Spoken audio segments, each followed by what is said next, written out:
नमस्कार। आज कल भी हमने मैथ्स के जो सबसे छोटा सार्वगुणज है उस पर प्रॉब्लम देखे थे और आज भी हम जो सीडीटी में ये 2016 में आया हुआ प्रॉब्लम है कि 200 और 400 के बीच में 30, 45 तथा 60 का सबसे छोटा सार्वगुणज मतलब लसावी भागेला 15, 24 तथा 45 का सबसे बड़ा सार्वगुणनखंड बराबर है। ठीक है, तो अभी ये सबसे बड़ा सार्वगुणज मतलब ये मसावी है, ये हमें ध्यान में रखना है। ये क्या है? मसावी है। मराठीमध्ये त्याला आपण काय म्हणतो? मसावी म्हणतो. तर बघूया. तर सुरुवातीला आपल्याला काय करणं आहे की 30, 45, 60चा सबसे छोटा सार्वगुणज मतलब लसावी आपल्याला माहित पाहिजे. म्हणजे 30, 45, 60चा लसावी आपल्याला कळावं लागेल. माहित नसेल तर 30, 45 आणि 60 आपण याला 2 भाग दिला. इथे 15 येतील. 2 सेकंड 30 को डिवाइड करते दो. 45 ला 2 भाग जाणार नाही म्हणून 45 ॲज इट इज जसे थे. 60 ला किती होणार आहे? 30 होणार आहे. पुन्हा याला 2 न दिला. 50 ॲज इट इज तसे 45 ॲज इट इज हे 30 चे पुन्हा इथं 50 होणार आहे. आता आपण 3 न देऊ. 3 न डिवाइड केल्यानंतर 3 5 चा 50, 3 1 चा आणि 3 5 चा 50, 3 5 चा 50 अशा आपल्याला संख्या मिळेल. पुन्हा 3 ने जाते म्हणून 3 5 ॲज इट इज 3 5 चा पुन्हा इथं 5 ॲज इट इज आणि मग आपल्याला दिसते की इथं 5 न दिला की 1 1 1. आता आपला किती आला आहे लसावी? 2 × 2 × 3 × 3 × 5 म्हणजे 5 3 चा 50, 5 3 15, 15 3 45, 45 2 90, 90 2 180.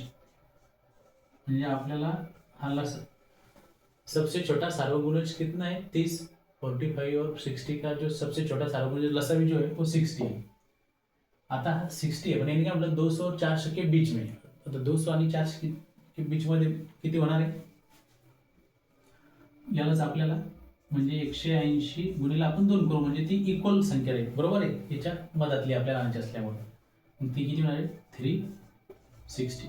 2 0 चा 0, 282 चा 36, 360. ठीक आहे. आता हे आले आपले 360. आता आपल्याला काय म्हटलं? 15, 15, 24 एंड 45 का सबसे बड़ा सार्वगुणज. अभी सबसे जो बड़ा सार्वगुणज है मतलब अगर हम इसका 15 के ये अवयव क्या आते हैं? 3 5 सा. 24 का क्या आएंगे? 2 × 2 × 4, 2 × 3. ठीक है. इसके जो मराठीमध्ये आपण याला मूळ अवयव म्हणतो. नंतर जो 45 है 45 में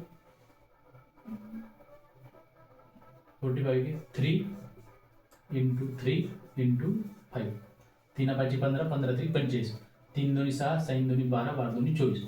आता आपल्याला काय दिसते इथं की इथं या सर्वांमध्ये एक जो मेन कॉमन काय साधारण विभाजक किती आहे? 3. म्हणजेच ह्या सर्वांचा 15, 24 व चा मसावी किती आहे? मसावी आहे 3. मसावी किती आहे? 3. ठीक आहे. याचा मसावी किती आला? 3. आता आपल्याला काय करायचं सांगितलं त्यांनी? बीच में जो है सबसे सार्वगुणज है त्याला भागेला किती करायचे? 3 न करायचे. बस. म्हणजे आपल्याला जे काही संख्या काढायची ते उत्तर कसं भेटणार आपल्याला? 360 / 3. 3 1 चा 3, 3 2 चा 6 आणि 3 0 चा 0. तर जी काही आपली संख्या ज्यांनी सांगितली होती उदाहरणानुसार ती किती आली? 120. मला वाटतं आपल्याला तुमच्या लक्षात आली असं. स्क्रीनशॉट घ्यायचा असतं तर घेऊन घ्या. मसावी काढण्याची पद्धती याचे मूळ अवयव पाडतो आपण. 3 5 15 याचे अवयव पाडले आपण 2. जसं 3 2 6, 6 2 12, 12 2 24, 5 3 15, 15 3 25. हे मूळ अवयव आहे. याच्या पलीकडे यांचे अवयव पडत नसतात. हे आपण लसावी काढण्यासाठी वापरलं. आणि हा लसावी कोणाचा होता 180 यांचा आला होता. पण आपल्याला त्यांनी 200 आणि 400च्या मधला सांगितला होता, म्हणून आपण याला 2 न गुणलं. 200 आणि 400च्या मधली संख्या आपल्याला घ्यायची असल्यामुळे. ठीक आहे, चला एक पुन्हा एक उदाहरण बघू.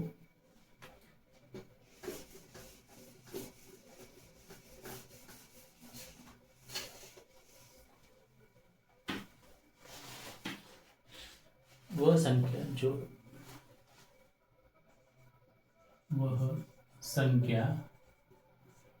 जो 1 से 10 दोनों सम्मिलित, देखो शब्द बहुत इंपॉर्टेंट है, दोनों सम्मिलित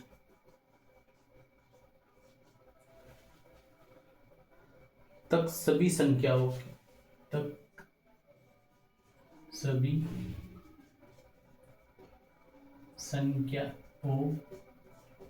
की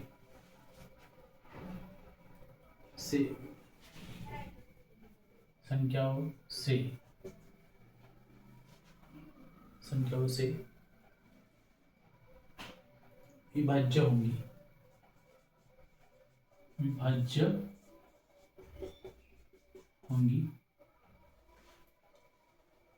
निम्न है. आता त्यांनी काय म्हटलंय, वह संख्या जो 1 से 10 तक सभी संख्याओं से विभाज्य होंगी निम्न है. म्हणजे अशी संख्या जिला 1 से 10 1 पासून 10 पर्यंतच्या सर्व संख्यांनी भाग जातो, अशी संख्या आपल्याला शोधायला सांगितली. म्हणजे सरळ सरळ काय, आणि दोनों सम्मिलित याचा अर्थ असा आहे की 1 पण आहे आणि 10 पण, म्हणजे 1 आणि 10ला पकडू नये. म्हणजे 1ला आणि 10ला सोडायचं नाही. असं नाही की 1 से 10च्या मधल्यांचं नाही विचारलंय, तर आपल्याला 1 से 10 पर्यंतच्या सर्व संख्यांचं विचारलंय. तर आपल्याला अशा वेळेला आपल्याला काय करायला लागणार आहे की सरळ सरळ आपल्याला त्याचं काय काढणं आहे, लसावी काढणे.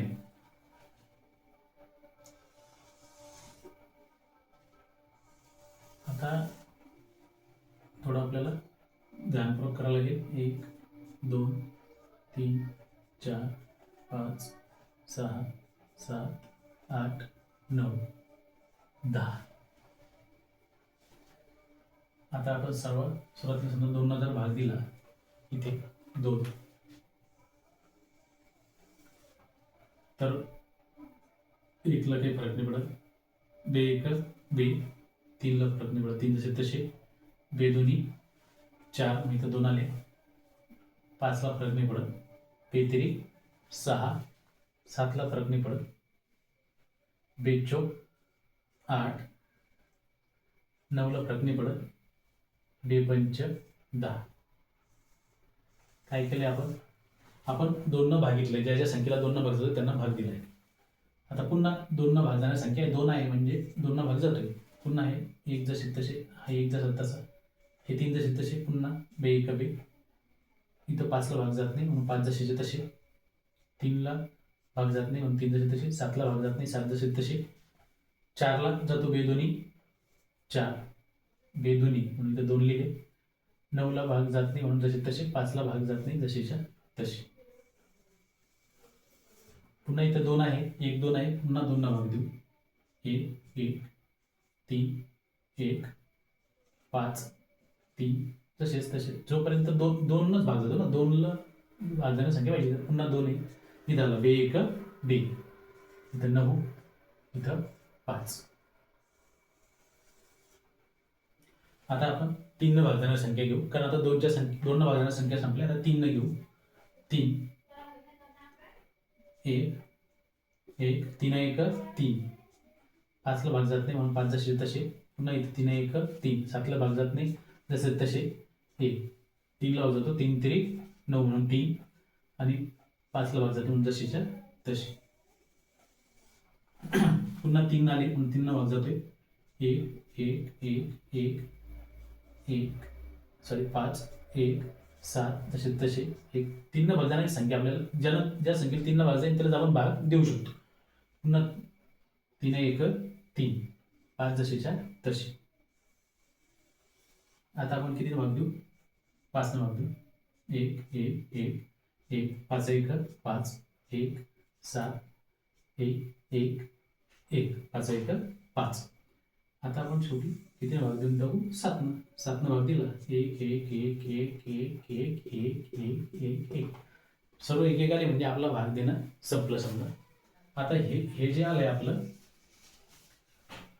यांचा गुणाकार म्हणजे आपलं उत्तर आहे की सर्व संख्यांना 1 पासून 10 पर्यंतच्या सर्व संख्येने भाग देणारी संख्या म्हणजे हा गुणाकार आहे.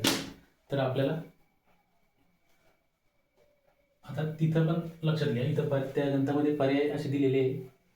1 10 दिलेला आहे, दुसरा आहे 64, तिसरा आहे नाही सॉरी दुसरा किती आहे 100,